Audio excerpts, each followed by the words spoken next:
Hello there. Okay, here's part two of our three-part lecture series on Kant's moral philosophy. So we're working on Groundwork for the Metaphysics of Morals, one of Kant's many works on moral philosophy. And we move now to chapter one.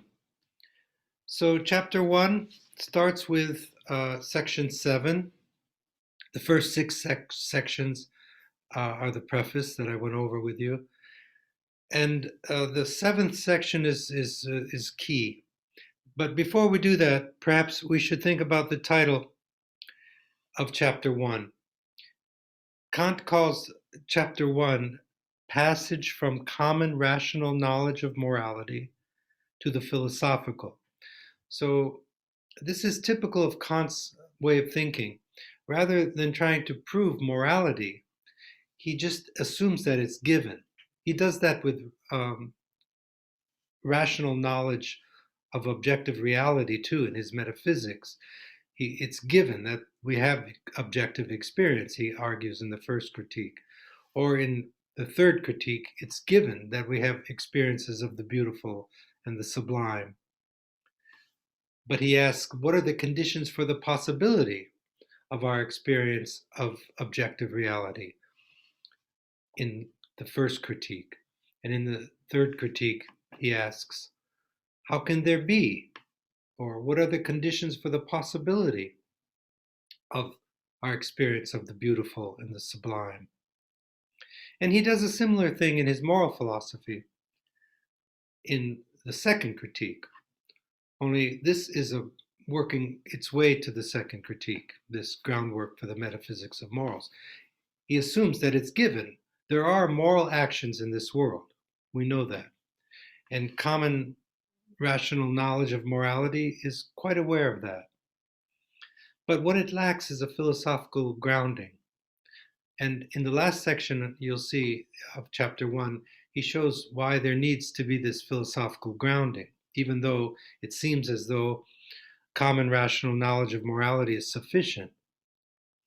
So he wants to show that, okay, there is morality in this world, but how can there be morality?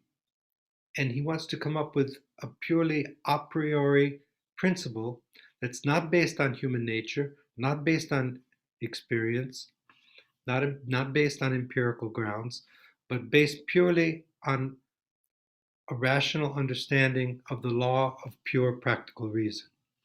So he starts with what he calls the good will. And he claims that the only thing that's unqualified, that's good in an unqualified way is the good will. Okay?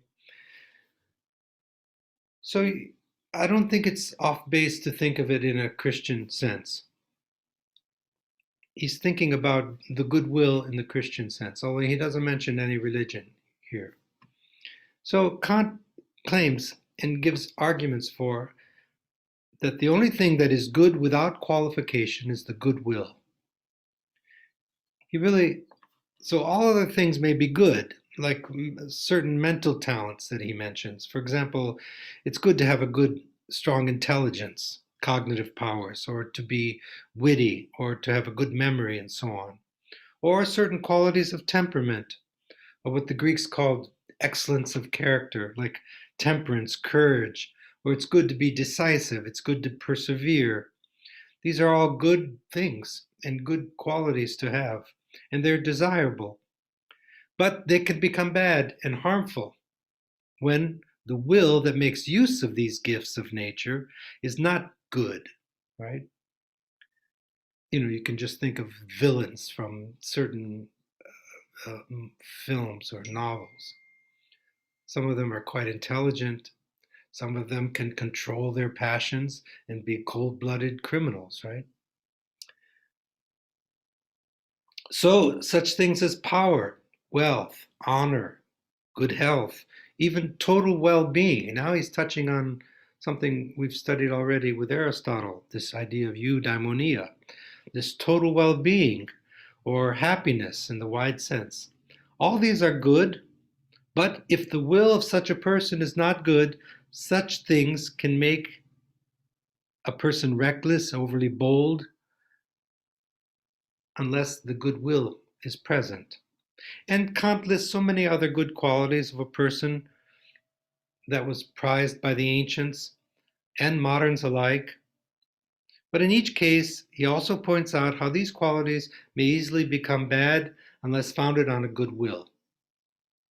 For example, being able to control one's passions is good, but as I just said, many villains are cold and passionless in their cruel actions. So he concludes that the only thing that is good without qualification, that is, the only thing that is good intrinsically or inherently good, or as we say in philosophy, is good in itself, not because it brings about any kind of good accomplishment or good results or satisfies any desires or inclinations, but is good in itself, is the goodwill. The goodwill alone is good not because of its effects or accomplishments, but because, or not because of its efficacy in achieving any purpose or end. Okay?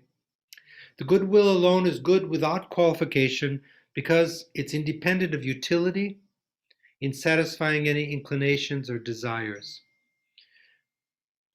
And even if the goodwill accomplished nothing, it would still be good. Okay?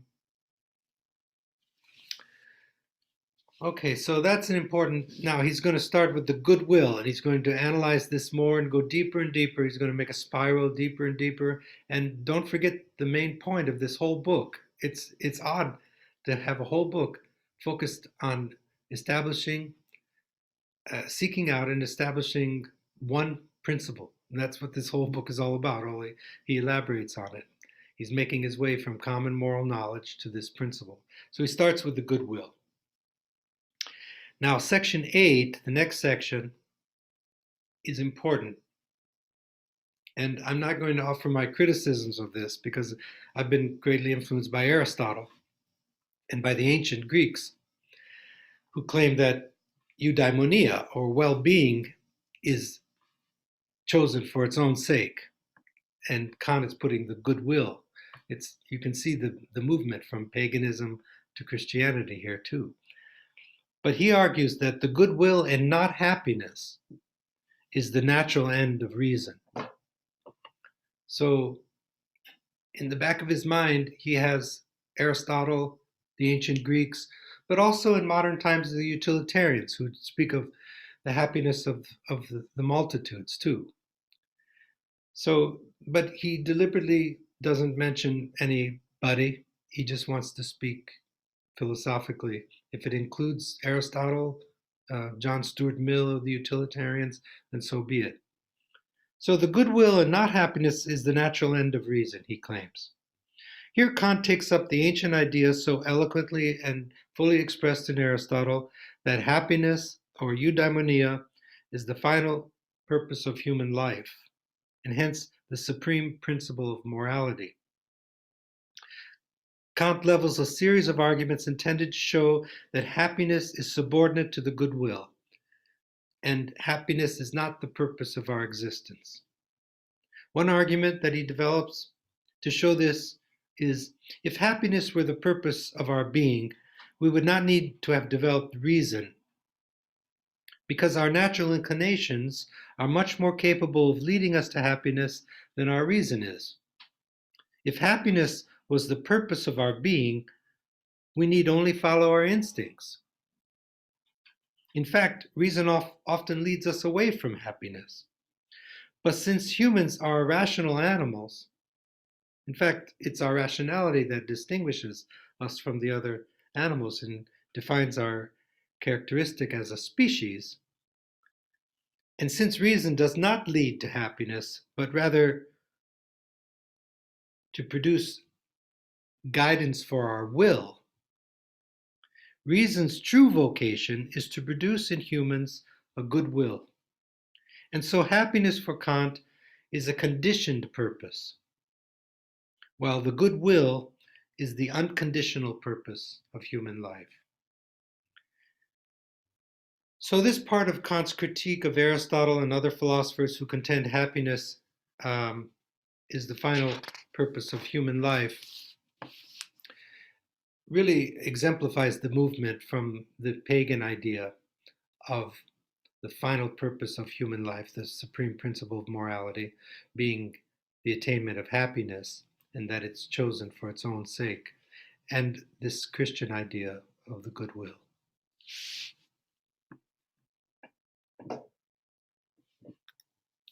The next thing he brings up is duty. Now, Kant really focuses on duty. In fact, so much so that his moral philosophy is called deontological. That's the school of thought to which Kant belongs. Kant is a German idealist. That's the school of thought to which he belongs. When it comes to morality, they define morality, the intellectual historians have made these categories, these different schools of thought for moral thinking. And the school of thought to which Kant belongs is called deontological, which is just another way, a circumlocution for focusing on duty. So we need to know what he means by duty. I mean, people use the word duty all the time. So Kant is going to give his own technical definition. And he wants to show in section 9 the connection between duty and what he was speaking of as the goodwill. He argues that since the goodwill is often working to constrain a person's will, to not follow one's desires and inclinations. I mean, that's what the whole idea of duty is. You know, that's why it's not one of the most fun words to speak about, because duty usually is something that we need to do against our inclinations. You know, we feel like not doing something, but our duty calls, and then we do it nonetheless, right? That very word nonetheless, you know, it shows that it's against our inclinations or against our desires.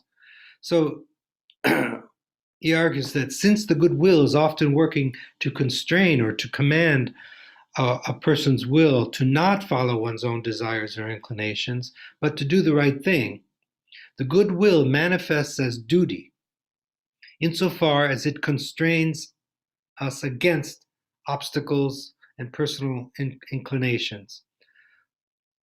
And these obstacles and personal inclinations are often responsible for unethical behaviors and motives. So he wants to connect duty to the goodwill. In section 10, he argues a goodwill is manifested when we act out of duty rather than inclination. Only actions done for the sake of or out of duty have moral worth. Now, this is a little bit, it's not a very difficult idea. You just need to make a distinction. So in this section, Kant makes an important distinction between actions done in conformity with moral principles and actions done for the sake of moral principles. Okay. If I were to do something that conforms to moral principles, let's say I'm a shopkeeper, and I charge everybody the same price for the same item. The behavior is indeed in conformity with moral principles. It's just right to do such a thing. But it's in the interest of the shopkeeper to charge everyone the same amount for the same item. Otherwise, he'd lose his good reputation, right? And then he'd lose his clientele. Even the desire to preserve one's life, Kant says, that too does not offer moral worth, even though it's in conformity with moral principles. For it's not done out of duty, but it's a natural inclination, and so it has no moral worth. But let's say a person is at the brink of suicide, and out of severe despair, or out of great loss.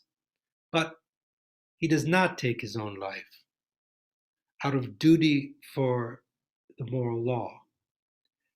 Then this non-action, in this case, not committing suicide, has moral worth for Kant.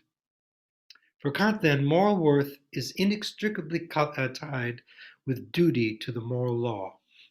So moral worth is what is done or not done out of duty. And for Kant, duty means respect for the moral law. And so it can't be something done out of inclination or out of trying to satisfy one's own desires. In section 11, he argues that what makes actions out of duty morally worthy is not their actual or intended results, but the underlying principle on which they are based. And one would think that this underlying principle is a motive, but Kant makes a distinction between what a motive is. Usually our motivation has to do with satisfying our desires, our inclinations. So it's not the same thing. A motive is not the same thing for Kant as the underlying principle upon that's guiding our will. Okay. So as he's making his way to his first formulation of the supreme principle of morality, which is the whole purpose of this book, and he made it really clear in the preface that this will be derived from pure practical reason and not from any empirical facts or anthropological based on human nature or anything. He needs to show that what is fundamental to morality is not the results of one's actions or one's non-actions, but the underlying principle that is guiding a person's will. The underlying principle that's guiding a person's will. This principle he will call a principle of volition. Volition means your will, like something voluntary is something that you choose. Later he'll call this principle of volition a maxim, M-A-X-I-M, maxim. A maxim is a subjective, something inside oneself, right? A subjective principle of volition. Okay. So the goodwill, he says, stands always at the crossroads. I was taken by this because there's that wonderful blues song, Standing at the Crossroads. But when you're standing at the crossroads, that can be taken as a metaphor for having to choose between courses of action. And oftentimes we find ourselves in moral dilemmas and we need to choose. Are we going to choose what is right, even though it doesn't satisfy our personal agenda or the ideals of a political party or any desires, or are we going to choose what is right? These are the crossroads. These are the moral. This is what defines us, who we are as people. Have you ever noticed when you watch a movie or something, the person is defined by the choices they make. That's how they develop a character. They don't say, oh, this person is this way, is that way. They show this person in dilemmas, and then they show this person making choices. And then that's who that person is. That's who you are, the sum total of your choices. But there are choices and there are choices. Like what toothpaste you're going to use, that really doesn't matter that much, or maybe it does. But there are big choices, like am I going to vote this way or that way if I'm a senator or something? Am I going to vote for what I think is right, or am I going to vote for what's going to push my party agenda? These are moral crossroads that people find themselves in. So he says the goodwill stands at the crossroads of an a priori principle as what is right, which is purely formal, and on the other hand, an a posteriori principle. A posteriori means that which is based on experience. A priori means that which is prior to experience. the condition for the possibility of experience. And he likes to use these concepts. He uses them all over the place. By a priori, he means pure in the sense that it's not mixed with empirical um, considerations. So the crossroads are between a priori principle and a posteriori motivations. So am I going to follow the principle of what is right, or am I going to follow my experience of of my motivation of what I think is right or best for me or the country or whatever? So the goodwill must always follow the a priori formal principle, he argues. The a priori formal principle of volition and not the material a posteriori motivation to fulfill some objective purpose. So his morality would really be there's no bending, there's no rationalizing, bending the law to fit your own motivations, not with Kant. If anybody were to embrace the Kantian morality, it would actually he wrote another book called Perpetual Peace. It's a small little book. It's a little masterpiece. And he argues there that if this principle that he is going to develop, which he calls the categorical imperative, were to gain sway in the world, it would lead to perpetual peace. There's no bending the moral law with Kant. The next section, he wants to define duty once again. So duty, you just have to remember, is respect for the moral law. And duty is always going to give us a constraint or a command. So if we have a natural inclination to do something, then it's not a constraint, it's not a command. So it has no moral worth for Kant. It may be good, but it's not good in itself. It has no moral worth. So he wants to be very careful about, sometimes we can do things. Some people are just good natured and they do good things. But that doesn't mean that what they're doing has moral worth.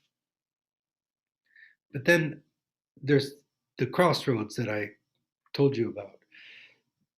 And we find ourselves at these crossroads where we have to choose. And then when we choose duty above inclination, then that action has moral worth.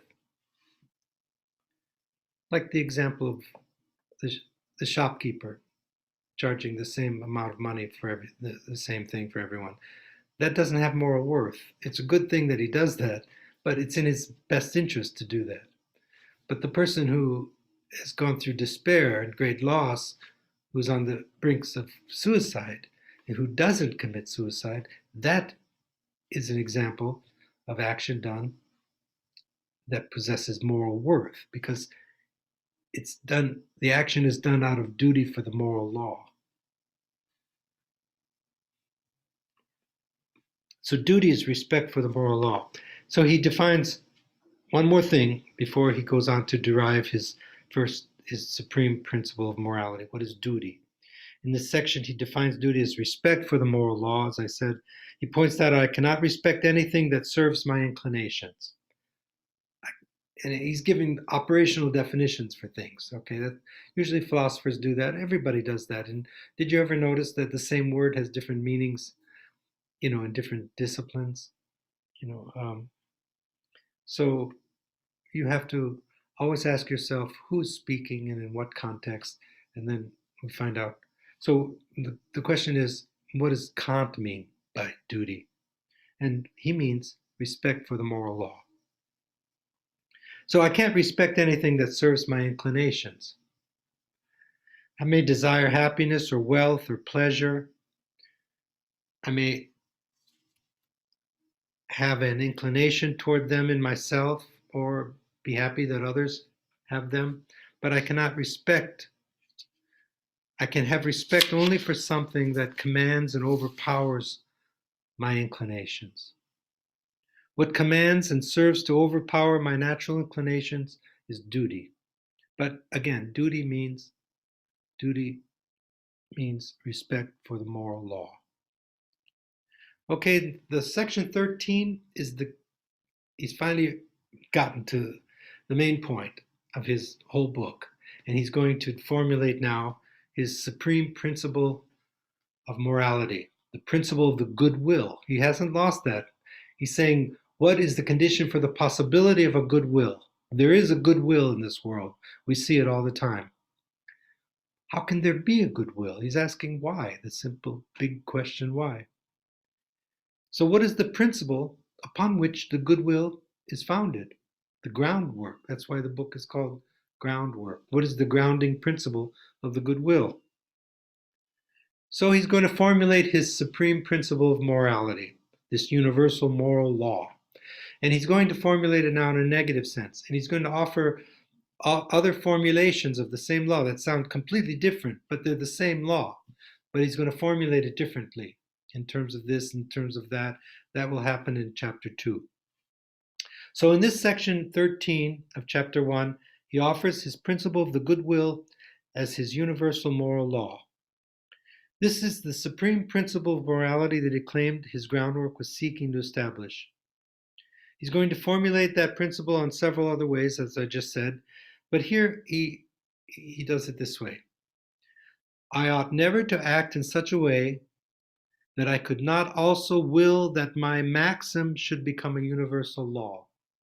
If you say that to yourself like 3 times, it would be worthy, it would be good to just memorize it, because that way you could return to it. I found, one of the utilities of memorizing things is that you have it there, and then it frees your mind to be creative in other ways. So you're not, stumbling over yourself. So act only insofar as the maxim of your will could become a universal law. Or I ought never to act in such a way. Here he formulates it in a negative way. I ought never to act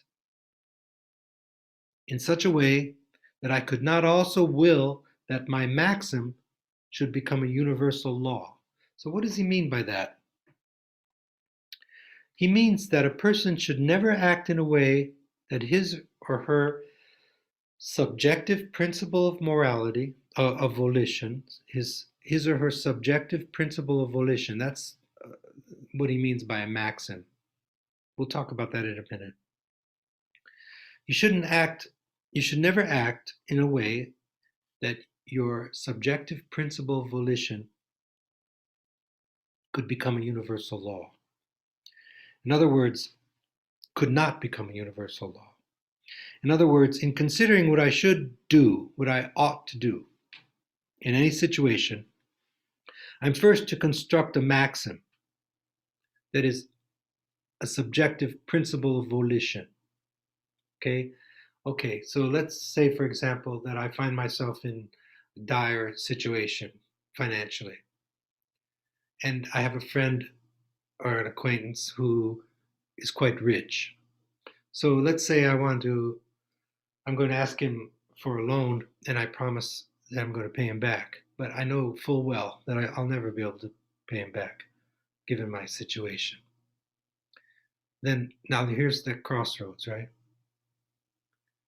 My desires, my inclinations tell me I need money, otherwise I'm going to suffer, my family's going to suffer. But I know full well that when I make this promise, I can't keep it. There's the crossroads. So should I make the promise? Well, first thing to do is make a maxim out of it.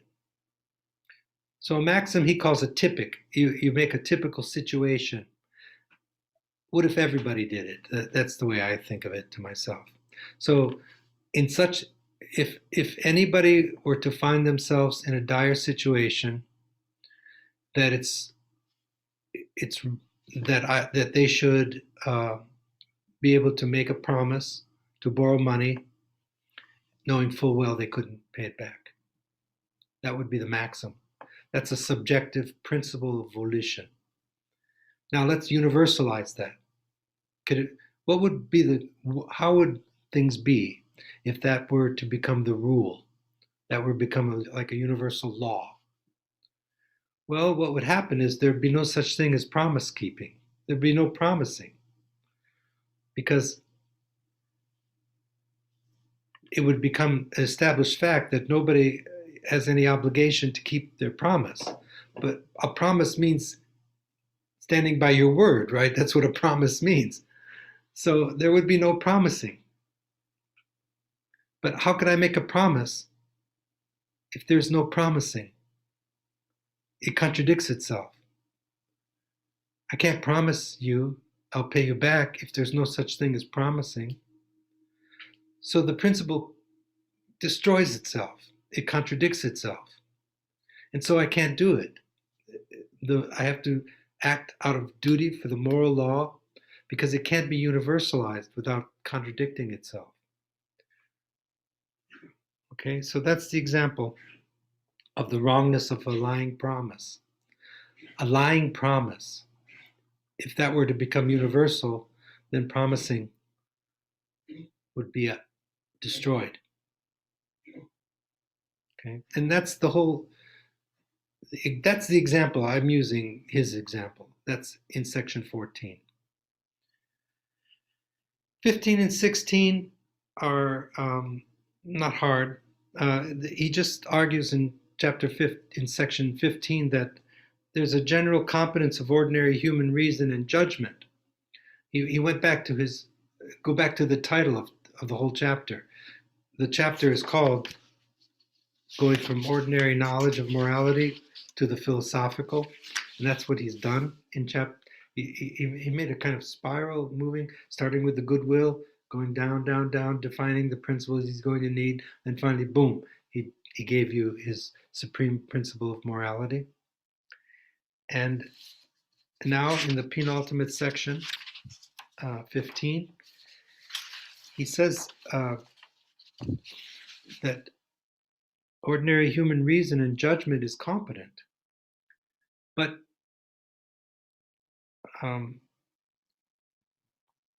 what is shown is that in the preceding sections, ordinary human reason and moral judgments are grounded in this supreme a priori principle of morality. And so he's accomplished what he's set out to do. And then that leads to another question. It must have dawned on him that, well, then the reader's going to wonder, well, why do we need philosophy then? If morality is fine, if ordinary human reason and judgment are sufficient, when people they have a sense of what is morally right and what morally wrong, then why do you need moral philosophy? Well, in the final section, he offers his reasoning as to why moral philosophy is needed, since ordinary human reason and judgment about moral matters seem sufficient. The reason is that often people rationalize. Now, I'm using a more modern term. Kant's a modern philosopher, but the word was developed by Sigmund Freud. Rationalizing, it doesn't mean you're using reason. It means you're bending things to fit your agenda. Like when somebody says they rationalize, like somebody may be on the Senate and they vote, in some way that they don't think is right, but they say to themselves, well, even though it's not right, it's better that this party that I belong to gains predominance and gains power in the Senate or whatever. So it's better for the country in the long run if I vote, this way, even though I know that it's not right. That's an example of rationalizing, because it's either right or it's not right for Kant. And your desires, or what you think is best for the country, that's another issue. That's based on your desires, that's based on empirical grounds, that's based on material a posteriori notions about what's best for the country. Okay, so rationalizing means you bend the law to fit your agenda. Okay, and Kant thinks that you need moral philosophy, like, to come in to make this a priori principle unbending, and to make duty and respect for the moral law. See, that the person couldn't, if someone were following Kant's philosophy, moral philosophy, they couldn't vote against something they thought they deeply felt was wrong. They couldn't do that because they would make a subjective principle of volition, make a maxim, they would universalize. So let's take that example actually and think about it. So in every case where you know what is right, but you vote against what is right because you think it's better in the long run, that the end justifies the means, as they say, as Machiavelli actually said, the end justifies the means. So it's okay to lie or to vote against what you think is right because in the long run you think it's better for the country that a particular party would gain ascendancy in the Senate or whatever. So everybody would be voting only for political interests. And ethics, then there would be no such thing as what is right. There would only be one party fighting another party. And so ethics would just go down the tubes completely. So the reason we need philosophy then, he argues, is that it would put an end to this. He doesn't use the word rationalizing, I'm using it, but bending principles. People often bend moral laws or they slacken their constraints to fit their personal agenda or to satisfy um, extra ethical political party ideals or any extra ethical motives. Moral philosophy, then, based on a priori principles, makes such rationalizations, bendings of laws, impossible in principle. So that's the gist of chapter 1. Okay? So if you read chapter 1 in light of, I went section by section and tried to bring out the main points of each section. And I'll do the same thing for chapter 2. And since chapter 3 is not really, chapter 3 is more written for philosophers where he takes a deeper step into deducing these principles. I don't think we need to do that since we're only spending a short amount of time on all these philosophers. So you won't have to read chapter 3. But I do think the preface, chapter 1 and chapter 2 of the groundwork, would give you the gist of Kant's moral philosophy.